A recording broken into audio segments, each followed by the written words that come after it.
À côté de vous, il y a le Oui. fameux Guillaume Meurice. Aïe, aïe, Le aïe. seul, l'unique. Enfin, le Ouais. fameux. Ouais. Faut se calmer quand même. Ouais. Mais moi, je suis allé au salon du Bourget, figurez-vous, c'est chez vous, ça. salon aéronautique où les avions décollent, voltigent et piquent, tel Serge Dassault dans les caisses de Corbeil-Essonnes. Et Dassault, il va en être question dans cette chronique parce que je me suis intéressé au Rafale, le célèbre avion Rafale. Je me suis même placé devant le stand Dassault où était exposée cette fierté française. Et je dois vous dire, putain, quel succès ce Rafale. C'est lui qu'il fallait prendre à Europe 1 pour remonter les audiences. En plus, il vous aurait coûté moins cher que Patrick Cohen, je pense.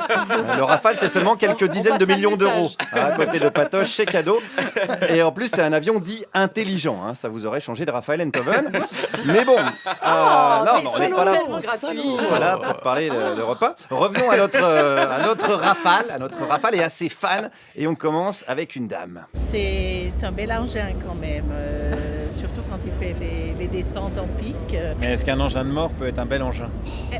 Est-ce que ça doit automatiquement ou impérativement être un engin de mort? Ah ben, disons qu'il transporte des missiles quand même. Oui, mais il n'est pas obligé de les lancer. Ah, bien vu. Ah, papa. Alors, si c'est de la déco, je dis ça va. Ok, non, mais c'est vrai.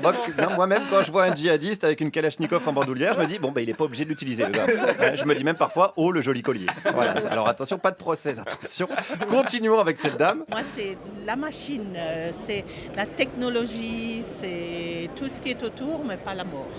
Pourtant, sans l'aspect mortel, il ne se vendrait pas. Moi, je fais une abstraction totale de cet aspect-là. Voilà, et ça, c'est le conseil qu'on donne aux gens qui se trouvent sous les bombardements.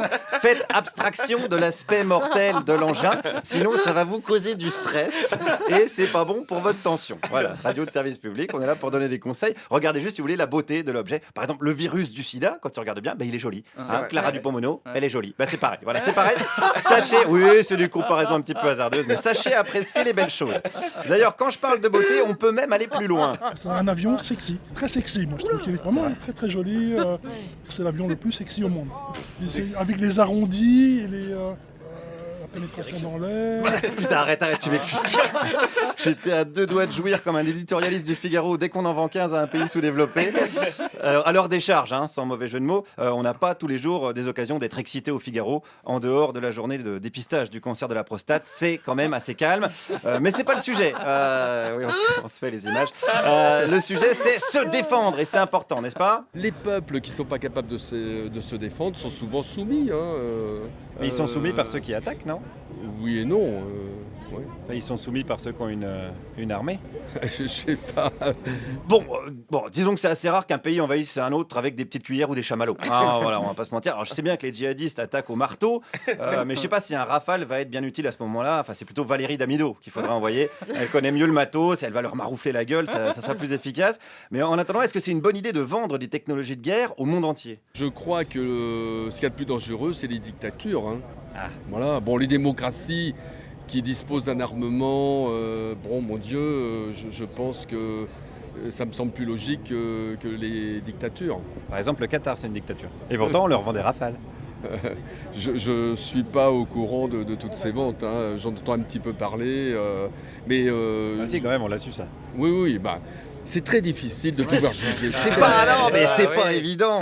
C'est vrai que c'est un pays qui coupe la main des voleurs et qui jette les homosexuels du haut des immeubles. Faut voir aussi l'aspect culturel. Je veux dire, il y a un savoir-faire.